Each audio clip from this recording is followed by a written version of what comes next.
Hello बेटा, market डालने लग गया था इसलिए पॉज करनी पड़ी वीडियो एक बार मेरे को। देखिए अपन ने क्या निकाल लिया कि R equal to rho L by A, ये निकाल चुके।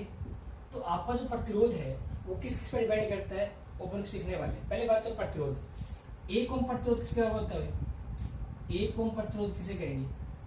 1 ओम। तो 1 ओम परिभाषा क्या होगी अपन जानते हैं क्या? 1 ओम परिभाषा क्या बोलेंगे? यदि अपन जानते हैं वेग पलट करता है बेटा आपका आई आर, तो आर का मान कितना आएगा? डी बटे आई।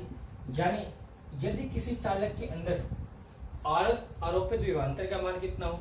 1 वोल्ट हो और प्रवाहित धारा का मान कितना हो? 1 एम्पियर हो, तो उसके अंदर प्रतिरोध का मान कितना हो? कितना होगा? 1 ओम होगा। प्रतिरोध का मात्रक मैं बताना भूल गया कि प्रतिरोध का जो मात्रक होता है ना, वो मात्रक कितना होता है आपका? ओम होता है। मात्रक क्या होता है? ओम इसका मात्रक होता है। इसका एक मात्रक और भी होता है क्या? वी का मात्रक क्या है? वोल्ट, और धारा मात्रक क्या है? एम्पियर। यानी इसका दोनों मात्रक है। वोल्ट प्रति एम्पियर भी प्रतिरोध का मात्रक है और ओम भी किसका मात्रक है? प्रतिरोध का मात्रक। वापस देखो, यदि चालक के अंदर प्रवाहित धारा का मान कितना हो? 1 एम्पियर हो और वोल्ट का मान कितना हो? विभवांतर का मान कितना हो बेटा? विभवांतर, इसका मान कितना हो? 1 वोल्ट हो, तो प्रतिरोध का मान कितना होगा? तो प्रतिरोध का मान आपका होगा 1 ओम। ये 1 ओम की परिभाषा। विशिष्ट प्रतिरोध की परिभाषा क्या होती है? विशिष्ट प्रतिरोध ये सब क्या बोलते हैं?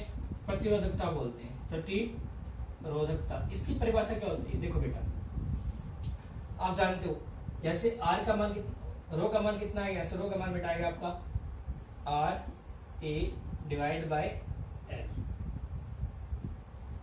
ये बोलते हैं। यदि मैं यही बोल दूं आपको यहां से, यदि चालक के लिए ए बराबर 1 मीटर स्क्वायर और एल बराबर कितना हो? 1 मीटर हो, यानी कि चालक के लिए ए का मान कितना हो? 1 मीटर स्क्वायर हो और एल का मान कितना हो? 1 मीटर हो, तो उसके लिए रो का मान कितना होगा? आर के बराबर होगा। यानी किसी एकांक अनुप्रस्थ काट क्षेत्रफल और एकांक लंबाई वाले चालक तार के लिए उसका प्रतिरोध क्या होगा? उसकी प्रतिरोधकता के बराबर होगा। यानी एकांक अनुप्रस्थ काट क्षेत्रफल, एकांक लंबाई वाले चालक तार का प्रतिरोध उसकी प्रतिरोधकता क्या होता है? बराबर होता है। ये आपकी 1 ओम की परिभाषा हो गई बेटा, और ये आपकी प्रतिरोधकता की परिभाषा होगी। अब डिपेंड करते हैं कि आपका प्रतिरोध किन किन राशियों पर निर्भर करता है। एक प्रतिरोध की निर्भरता, इसके लिए अपन थोड़ा सा पढ़ने वाले हैं। देखिए, प्रतिरोध की निर्भरता, प्रतिरोध की निर्भरता, प्रतिरोध की निर्भरता। देखिए बेटा, प्रतिरोध की निर्भरता की बात की जाए, प्रतिरोध किस पर निर्भर करता है? लंबाई पर निर्भर करता है और अनुप्रस्थ काट क्षेत्रफल पर निर्भर करता है। उसके अलावा पहला पॉइंट आपका लंबाई पर निर्भरता। लंबाई पर निर्भरता तो क्या बताओगे? आर समानुपाती होता है एल के, यानी लंबाई बढ़ेगी तो प्रतिरोध, देखो इस लिख रहा है सब आपको आर बराबर रो एल बाई ए, तो एल आर की क्या है? समानुपाती है, तो क्या लिखोगे? आर समानुपाती है एल, यानी प्रतिरोध लंबाई की क्या होता है? समानुपाती। सेकंड देखिए, अनुप्रस्थ काट पर निर्भरता।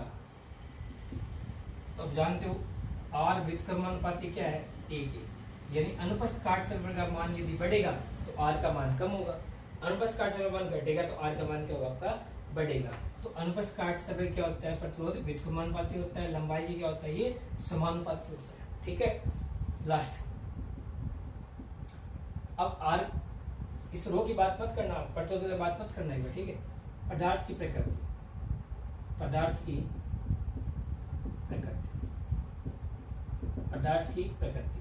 देखो, भिन्न भिन्न पदार्थों के लिए प्रतिरोध का मान क्या होता है? भिन्न भिन्न होता है। चांदी के लिए अलग है, सोने के लिए अलग है, लोहे के लिए अलग है, एल्यूमिनियम के लिए अलग है, यानी अलग अलग पदार्थों के लिए प्रतिरोध का मान क्या है? अलग अलग। यानी पदार्थ की प्रकृति क्या निर्भर करता है? आपका प्रतिरोध करता है। आप जानते हो कि इस चालकों के अंदर सबसे कम प्रतिरोध वाला पदार्थ कौन सा है? चांदी। चांदी का प्रतिरोध क्या होता है? सबसे कम होता है। और सर्वाधिक किसका होता है? मिश्र धातु का जो प्रतिरोध होता है बेटा, कौन जाते हैं? मिश्र धातु, यानी जो भिन्न भिन्न धातु के योग से मिलकर बनते हैं उसे अपन क्या बोलते हैं, मिश्र धातु। इसका क्या सबसे कम चांदी का और सर्वाधिक किसका होता है, मिश्र धातुओं का सर्वाधिक। ठीक है, याद है, ठीक है बेटा। तो ये अपना टॉपिक यहीं पे कंप्लीट हुआ। नेक्स्ट टॉपिक की चर्चा नेक्स्ट क्लास में करते हैं।